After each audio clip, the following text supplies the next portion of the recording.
livro ainda existe. Você pode vê-lo. Está em bibliotecas de Munique, de Paris, de Roma. Encadernado em couro escurecido pelo tempo, com cerca de 500 páginas impressas em tipo gótico, tinta preta feita de bilis de carvalho. Se você abrir a capa, devagar, porque o couro estala, vai sentir um cheiro que é difícil de descrever. Papel velho, cola animal e alguma coisa a mais. Alguma coisa que talvez seja só imaginação. Talvez não. O livro se chama Malleus Maleficarum, o Martelo das Bruxas. Foi impresso pela primeira vez em 1486, na cidade de Estrasburgo, e nos 200 anos seguintes foi o livro mais reimpresso da Europa depois da Bíblia. Era um manual. Um manual de como identificar, prender, interrogar, torturar e condenar uma bruxa. E funcionava. Na cidade de Ravensburg, no sul da Alemanha, entre 1484 e 1486, 48 mulheres foram processadas seguindo os passos descritos naquele livro. Algumas foram queimadas. Este é o registro, passo a passo, do que acontecia quando o martelo caía. A Europa de 1486 tinha medo. Não o medo moderno, difuso, abstrato, feito de manchetes e algoritmos. Era um medo concreto, com rosto e cheiro, e o rosto era o do diabo. O diabo, no final do século XV, era tão real quanto o Papa. Mais real. Talvez, porque o Papa estava em Roma e o diabo podia estar em qualquer lugar. Na sua vizinha, na mulher que vendia ervas no mercado, na viúva que morava sozinha na beira da estrada e que, por motivos que ninguém articulava bem, parecia saber coisas demais. Isso não era superstição de camponês ignorante. Ou melhor, era também isso, mas não só. A crença no poder real do diabo tinha respaldo teológico, jurídico e institucional. Em 1484, o Papa Inocêncio VIII assinou a Bula Summis Desiderantes Affectivus, um documento que reconhecia oficialmente que a bruxaria existia, que causava dano real. Colheitas destruídas, crianças mortas, homens impotentes, e que a Igreja tinha autoridade para combatê-la. A bula era um cheque em branco, e o homem que pediu esse cheque, que viajou até Roma para obtê-lo, que convenceu o Papa a assiná-lo, era um frade dominicano chamado Heinrich Kramer. Guarde esse nome. A estrutura jurídica da época permitia o que chamavam de inquisitio, um processo em que o inquisidor era ao mesmo tempo acusador, investigador e juiz. Não havia advogado de defesa, não havia presunção de inocência. Havia, sim, tortura, regulamentada, codificada, com limites que na prática ninguém fiscalizava. A tortura não era um excesso, era o método. Era o passo número 4 de um procedimento de 8 passos que o próprio Malleus descrevia com a frieza de quem escreve um regulamento de alfândega. E havia as comunidades, cidades pequenas no sul da Alemanha, na Suíça, na Alsácia, lugares onde todo mundo conhecia todo mundo, onde uma briga de vizinhos podia durar gerações, onde uma vaca que morria sem explicação ou uma criança que adoecia de repente precisava de uma causa. Alguém precisava ter culpa. E nesse mundo de medo oficial, de teologia do diabo, de inquisidores com carta branca e de comunidades fechadas onde o ressentimento fermentava em silêncio, acusar alguém de bruxaria era tão simples quanto ir até a igreja e dizer o nome. Era isso que bastava. Um nome. A cidade era Ravensburg.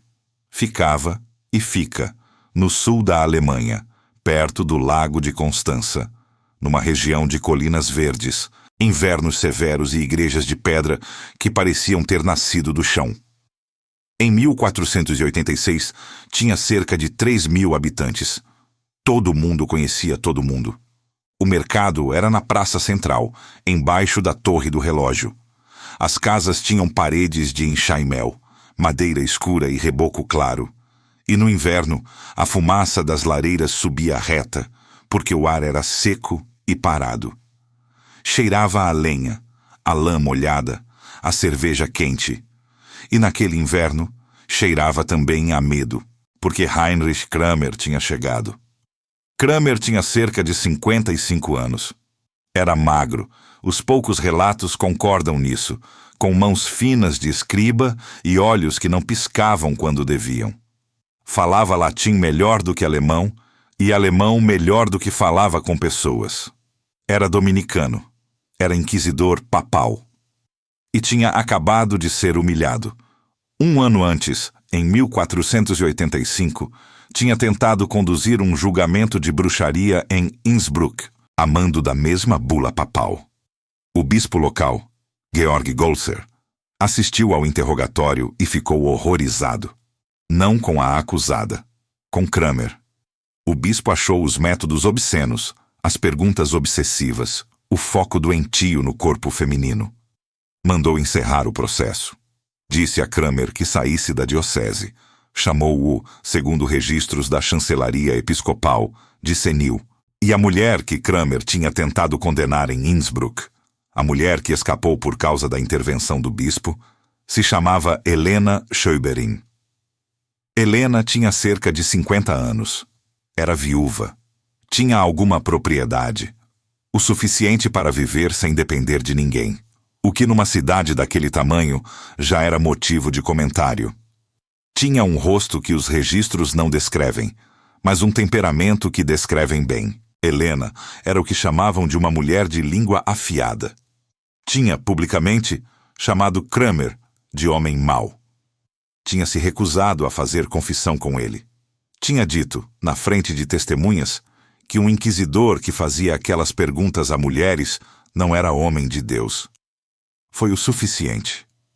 Mas Helena escapou em Innsbruck. O bispo a protegeu. Kramer saiu de lá com a humilhação ardendo e fez o que homens com poder contestado costumam fazer. Foi buscar mais poder. Voltou para sua cela, pegou seus manuscritos e passou meses escrevendo. O resultado foi o Malleus Maleficarum. E enquanto o livro era impresso em Estrasburgo, Kramer foi para Ravensburg, uma cidade sem bispo protetor, sem ninguém com autoridade para dizer não. E começou de novo. Havia outra figura nessa engrenagem. Não tinha nome. Ou melhor, tinha dezenas de nomes, porque aparecia em todos os processos de todas as cidades. Era a testemunha. A vizinha que ia até a igreja e dizia: "Eu vi. Ela fez. A vaca morreu depois que ela passou. A criança adoeceu quando ela olhou." Essa figura, quase sempre uma mulher denunciando outra mulher, é a peça que faz a máquina funcionar. Sem a vizinha, não há acusação. Sem acusação, não há processo. Sem processo, o inquisidor não tem trabalho. Os registros de Ravensburg mostram que as denúncias vinham de brigas antigas. Uma dívida não paga, uma herança disputada, um olhar no momento errado. E o medo do diabo, o medo teológico, oficial, carimbado pelo Papa, dava a essas brigas um vocabulário novo. Você não precisava dizer "odeio minha vizinha". Bastava dizer "minha vizinha é bruxa". O sistema fazia o resto. Primeiro passo, a denúncia. Alguém vai até a autoridade eclesiástica, o inquisidor ou o pároco local que repassa ao inquisidor, e faz uma acusação formal. Em Ravensburg, isso acontecia na sacristia da igreja principal, uma sala fria com cheiro de cera e incenso velho, onde um notário sentado num banco de carvalho registrava as palavras em latim. A denunciante não precisava de prova. Bastava o que chamavam de fama, a reputação. Se a acusada tinha fama de bruxa, se mais de uma pessoa dizia a mesma coisa, isso já era suficiente para abrir processo. O notário escrevia, a tinta secava, e o nome da mulher entrava numa lista. Segundo passo, a prisão. 2 homens, oficiais do tribunal eclesiástico, às vezes acompanhados de guardas seculares, iam até a casa da acusada. Em geral de madrugada. Os registros não explicam por quê, mas é possível imaginar. Uma mulher arrancada do sono, no escuro, ainda de camisola, é uma mulher que não teve tempo de esconder nada, nem de fugir. A levavam para a torre da cidade ou para uma cela no subsolo da prefeitura. As celas de Ravensburg ficavam abaixo do nível da rua. Eram de pedra. No inverno, a temperatura lá dentro ficava pouco acima de 0. O chão era palha velha. O balde no canto era esvaziado uma vez por dia, quando era. O cheiro era urina congelada, palha podre e o suor de quem veio antes. Terceiro passo. O interrogatório inicial. Sem tortura, ainda. O Malleus recomendava que o primeiro interrogatório fosse gentil. A palavra usada no latim era blandis, com brandura. O inquisidor sentava diante da acusada, com o notário ao lado, e fazia perguntas. Você tem pacto com o diabo? Você voou para o sabate? Você causou a morte de algum animal? Você causou doença em alguma criança? A acusada, quase sempre, dizia não. E esse não era registrado, calmamente, pelo notário, que molhava a pena na tinta preta e escrevia enquanto a mulher falava. As respostas não importavam muito. O interrogatório gentil era um protocolo. O que importava era o passo seguinte. Quarto passo. A busca pelas marcas do diabo. Este é o passo que fez o bispo de Innsbruck expulsar Kramer. A acusada era despida, completamente, e examinada por parteiras ou pelo próprio inquisidor. O Malleus ensinava que o diabo deixava uma marca no corpo de suas servas, uma verruga, uma mancha, um ponto insensível à dor. Os examinadores espetavam a pele com agulhas, um instrumento fino, de metal, do tamanho de um alfinete grande, procurando um ponto que não sangrasse ou que não doesse. Numa mulher de 50 anos, com a pele marcada por décadas de trabalho e sol, encontrar uma irregularidade não era difícil. Nunca era difícil. E quando encontravam, o notário registrava. Marca encontrada. Confirmação. Quinto passo. A tortura. O Malleus dedicava páginas inteiras à regulamentação da tortura, com a mesma linguagem seca de um código tributário. A forma mais comum era o estrapado. Os pulsos da acusada eram amarrados nas costas com corda de cânhamo, grossa, áspera, que deixava marcas que duravam semanas. Depois, uma roldana no teto puxava a corda para cima. O corpo subia. Os braços presos nas costas suportavam o peso inteiro. Os ombros deslocavam, às vezes no primeiro minuto, às vezes depois de 5. A dor, segundo relatos médicos posteriores, era absoluta, sem comparação. Não há registro confiável de alguém que tenha passado pelo estrapado sem confessar. Como é o som de uma mulher no estrapado? Os registros não dizem, não com essas palavras. Mas o notário de um julgamento em Bamberg, em 1628, escreveu que os gritos podiam ser ouvidos da praça do mercado, e as crianças que brincavam ali pararam de brincar. Era um som que não precisava de tradução. E aqui o processo encontrava sua lógica mais perversa. A tortura não buscava apenas a confissão da acusada. Buscava nomes, outros nomes. Com quem você voou para o sabate? Quem estava lá? O inquisidor precisava de nomes. E a mulher suspensa pelos braços, com os ombros deslocados, dava nomes. Qualquer nome. O da vizinha que a denunciou. O da parteira. O da esposa do padeiro. Cada nome era um novo processo. Cada processo, um novo interrogatório. Cada interrogatório, novos nomes. A máquina se alimentava. Sexto passo. A confissão formal. Depois da tortura, a acusada era trazida de volta, às vezes no dia seguinte, às vezes horas depois, quando os braços tinham sido recolocados no lugar por um barbeiro, e repetia a confissão livremente, sem tortura, diante do notário. Essa repetição era necessária porque, segundo o direito canônico, uma confissão obtida sob tortura não tinha validade. Então faziam de novo. sem a roldana, só com a memória da roldana. O notário escrevia, confessou livremente. Era tecnicamente verdade.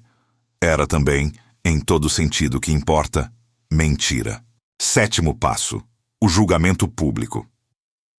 Na praça da cidade, diante da população reunida, o inquisidor lia as acusações e a confissão. A acusada estava presente, de pé, se conseguisse ficar de pé. O público ouvia. O público que conhecia aquela mulher, que comprava ervas dela, que tinha filhos que brincavam com os filhos dela. Esse público ficava em silêncio. Ninguém protestava. Protestar era chamar atenção. E chamar atenção, naquele contexto, era a coisa mais perigosa que se podia fazer. O silêncio era ensurdecedor. 8º passo: a sentença. Para os casos mais graves, pacto com o diabo, morte de crianças, malefício confirmado, a sentença era a fogueira. O tribunal eclesiástico formalmente entregava a condenada ao braço secular, ao poder civil, porque a igreja não podia derramar sangue. Era uma ficção jurídica. Todo mundo sabia o que significava. A execução acontecia na beira da cidade, num campo aberto, sobre uma pira de lenha que levava um dia inteiro para ser montada. A mulher era amarrada a um poste, e o fogo era aceso. Repare nisso, vai voltar. Em Ravensburg, entre 1484 e 1486, o processo se repetiu 48 vezes. 48 mulheres passaram por esses passos. 48 vezes, o notário molhou a pena na tinta preta e escreveu nomes. 48 vezes a roldana girou. E a cada confissão, a cada lista de nomes arrancada pela dor, a lista crescia. Helena Schäuberin, a mulher que tinha chamado Kramer de homem mau, aparece nos registros de Innsbruck, mas não nos de Ravensburg. O que aconteceu com ela depois de 1485 é incerto. Alguns historiadores acreditam que ela fugiu. Outros, que foi protegida por aliados do bispo Golser. E outros, e os registros permitem essa leitura, que Helena foi eventualmente presa em outra jurisdição onde Kramer ou seus seguidores tinham alcance. Os documentos se calam. Sobre Helena, depois de Innsbruck, há silêncio. E o silêncio, nessa história, nunca é bom sinal. O momento em que a máquina atingiu seu ponto de maior crueldade não foi a tortura, não foi a fogueira, foi o instante, repetido em cada julgamento, em cada cidade, ao longo de 2 séculos, em que a mulher no estrapado abria a boca e dizia um nome. O nome de outra mulher. Esse instante era o clímax invisível de cada processo, porque nele a vítima se tornava instrumento. A dor transformava a acusada em acusadora. E a mulher que ela nomeava, a vizinha, a amiga, a irmã, seria presa na madrugada seguinte, despida na manhã seguinte, suspensa na tarde seguinte. Ninguém resistia, não por fraqueza. O estrapado não testava caráter. Testava ossos. E ossos cedem, sempre cedem. Em Ravensburg, o número de acusadas dobrou entre o 1º e o 2º mês dos julgamentos. No 3º mês, triplicou. Cada confissão gerava 3, 4, 5 novos nomes. O notário precisou de mais pergaminho.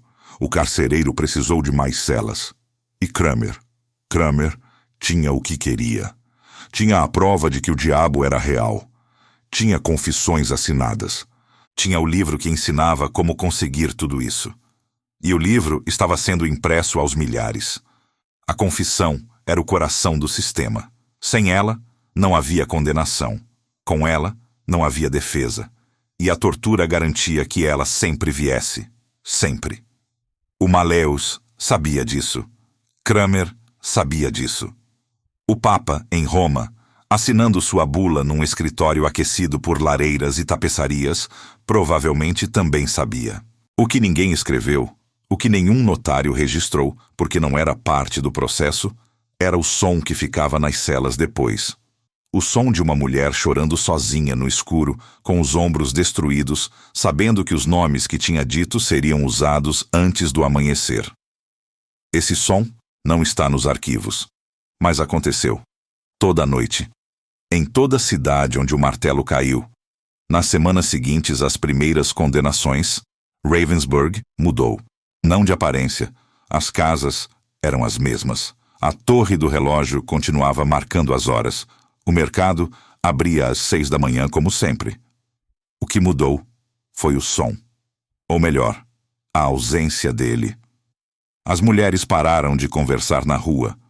As que tinham sido nomeadas em confissões, e muitas sabiam, porque numa cidade de 3.000 pessoas os segredos não duravam, trancaram as portas. Algumas fugiram. A maioria não teve para onde ir. Os maridos não falaram. Os registros de Ravensburg não contêm nenhuma petição de marido pedindo a liberação da esposa. Nenhuma. Não porque não se importassem, embora alguns não se importassem, mas porque falar era ser notado. E ser notado era o primeiro passo para ser acusado. O medo tinha uma lógica simples e eficiente. Quem defende uma bruxa, talvez seja bruxa. Então ninguém defendia. Os filhos foram redistribuídos. As propriedades confiscadas. O Maleus recomendava que os bens da condenada fossem divididos entre o tribunal eclesiástico, o poder secular e o inquisidor. Kramer tinha interesse financeiro direto em cada condenação. Esse detalhe aparece nos registros. Nenhum cronista da época achou necessário comentar. E o notário continuou escrevendo. Pena molhada na tinta, secando no pergaminho, página após página, nome após nome. O notário era, de todos os envolvidos, o mais silencioso. Não fazia perguntas, não aplicava tortura, não lia sentenças, apenas escrevia. E foi por causa dele, por causa da tinta de bilis de carvalho que ele usava, por causa do pergaminho que ele escolheu, que resiste ao tempo melhor que o papel. Que sabemos o que sabemos. O carrasco não deixou registros. O inquisidor deixou um livro de teoria. Quem deixou os fatos foi o homem com a pena. Kramer partiu de Ravensburg em algum momento de 1487. Foi para outras cidades. Levou exemplares do Maleus, levou a bula papal, levou o método. Atrás de si, deixou 48 processos, um número desconhecido de mortas e uma cidade que ficaria em silêncio sobre o assunto pelos próximos 500 anos. Ninguém contou as ausentes. Não naquele ano, não naquela geração. As mulheres que sumiram, que foram queimadas, ou que fugiram, ou que morreram nas celas antes do julgamento, foram absorvidas pelo tempo do jeito que pessoas sem poder sempre foram, em silêncio, sem nome gravado em pedra, sem data de morte registrada em livro de paróquia. Algumas aparecem nos registros do notário. Outras não. Há lacunas, há páginas que faltam, há nomes que não dá para ler porque a tinta borrou, ou porque alguém em algum momento tentou apagar. O Maleus Maleficarum foi reimpresso pelo menos 13 vezes, entre 1486 e 1520. Mais de 30 edições até 1669. Foi traduzido para o alemão, o francês, o italiano, o inglês. Virou o livro de referência de inquisidores, juízes seculares, teólogos e caçadores de bruxas profissionais. Sim, a profissão existiu, por quase 2 séculos. As estimativas mais aceitas hoje falam em 40.000 a 60.000 pessoas executadas por bruxaria na Europa entre 1400 e 1782. A maioria mulheres, a maioria pobres, a maioria denunciadas por vizinhos. Os registros sobreviveram. Em Ravensburg, em Bamberg, em Würzburg, em Trier, cidades que tiveram ondas de julgamentos em massa, os arquivos dos tribunais ainda existem. Estão em bibliotecas e arquivos estaduais, escritos em latim, com a caligrafia cuidadosa de notários que registraram nomes, datas, confissões e sentenças com a mesma precisão burocrática com que registrariam a venda de um terreno. Esses documentos são, ao mesmo tempo, a prova do crime e a única voz que restou das vítimas, filtrada, distorcida, traduzida para o latim, arrancada pela dor, mas ainda assim a única. Helena Schäuberin desaparece dos registros depois de 1485. Não se sabe onde morreu. Não se sabe se morreu queimada na cama ou em fuga. O que se sabe é que ela disse não. Disse não a Kramer, em público, em Innsbruck, quando dizer não a um inquisidor era talvez a coisa mais perigosa que uma mulher podia fazer naquele século. O bispo a protegeu uma vez. Depois disso, os documentos se calam. A expressão caça às bruxas entrou no vocabulário moderno. É usada em política, em jornalismo, em redes sociais. Quase sempre por homens poderosos que se dizem perseguidos. A ironia seria engraçada se não fosse obscena. Porque as bruxas de verdade, as mulheres de Ravensburg, de Bamberg, de Würzburg, de Salem, não eram poderosas. Eram viúvas, parteiras, curandeiras, vizinhas incômodas, mulheres que falavam quando deviam ficar caladas. Mulheres como Helena. E o mecanismo, a denúncia anônima, a confissão forçada, a tortura como método de obtenção da verdade, o tribunal onde acusador e juiz são a mesma pessoa, o medo como instrumento de controle social, a transformação da vítima em instrumento de novas acusações. Esse mecanismo não morreu em 1782, quando a última bruxa foi executada na Europa. Ele reapareceu, com outros nomes, em outros séculos, em outras línguas. Macartismo, delação premiada sem limites, linchamento digital. A estrutura é a mesma. Muda o vocabulário. Muda a roldana. A dor é outra. Mas o nome no fim, o nome que a pessoa dá quando não aguenta mais, esse é sempre o mesmo gesto. As pedras de Ravensburg ainda estão lá. Você pode caminhar pela Praça do Mercado, embaixo da Torre do Relógio, na mesma calçada onde o público ficou em silêncio enquanto a sentença era lida.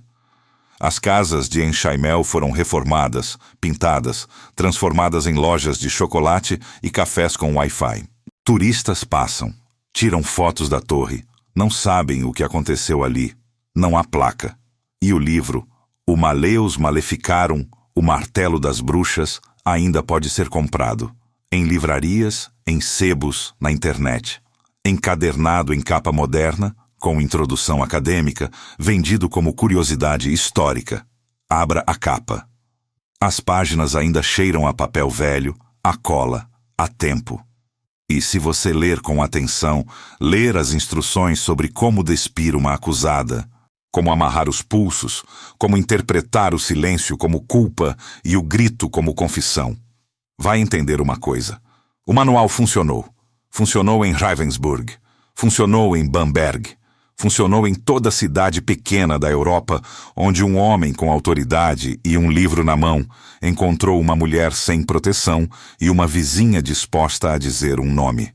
O martelo caiu. Caiu por 200 anos.